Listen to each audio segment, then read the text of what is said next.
ההלכה says, סירים ויורות שמבשלים בהם צריכים הגעלה במים רותחים בכלי ראשון. Pots that you use during the year for hametz, and one would like to use them for kosher pesach.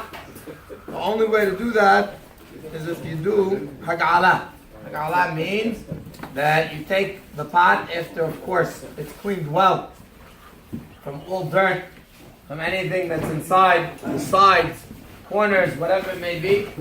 Once it's cleaned 100%, waited, of course, 24 hours from the last usage, you take it, you put it into boiling hot water, and now it becomes kosher pesach. Now, this has to be done fully. That means the keli, the handles, the cover, everything. It's not just the inside that needs to get hag'ala. Everything, the outside, the inside, the handles, for every single part of it. And therefore, it is very difficult, especially the cleaning part of it. Maybe the actual hag'ala is not such a hard part, but the cleaning part is very, very difficult to make sure that you get all the cracks and all the corners and everything. Very, very, very hard to make sure that it's clean, especially if they have a little rim. When there's a rim, there's more hametz that can get stuck. And therefore, most people stay away from doing hag'ala of these things.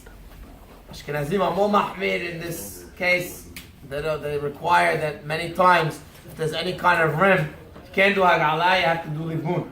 Even though technically the keli is used with water usually, but since you can't get into the inside, the only way to do it is to burn it out. So they have to do libun on it. And in many cases, this ruins the pot, and therefore it will be a waste of time to actually do hag'ala. However, again, one who needs to do it, it is a possibility, if need be, one is allowed to do it, especially if it's a specific kind of pot that he needs and he can't get it on for Pesach. One is allowed to do it, to use it on Pesach. Now the most common case that people need to use is the grates that are on top of the ovens and the oven top. Now, most people, like we said, are not going to get a brand new oven, and they're not going to switch their ovens for Pesach. Therefore, you have the grates where hametz all year round, unless your wife is a malach, and she somehow makes sure that nowhere ever throughout the whole year nothing spills from the pots, and therefore the oven is always 100% clean all the time.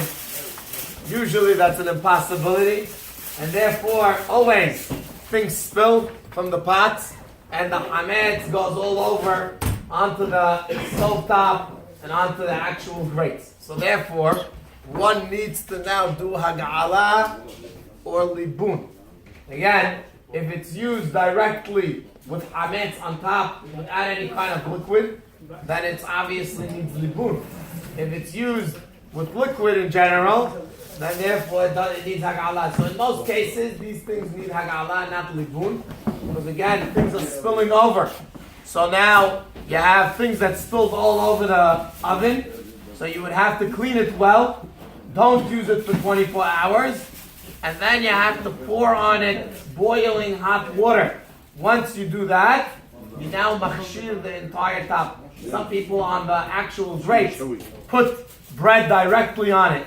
Again, if that's Rov Tashmisho, that's how you use it most of the time. In such a case, one would have to do hag'ala, and one would have to do libun on it, and therefore you have to burn it out, usually in the oven.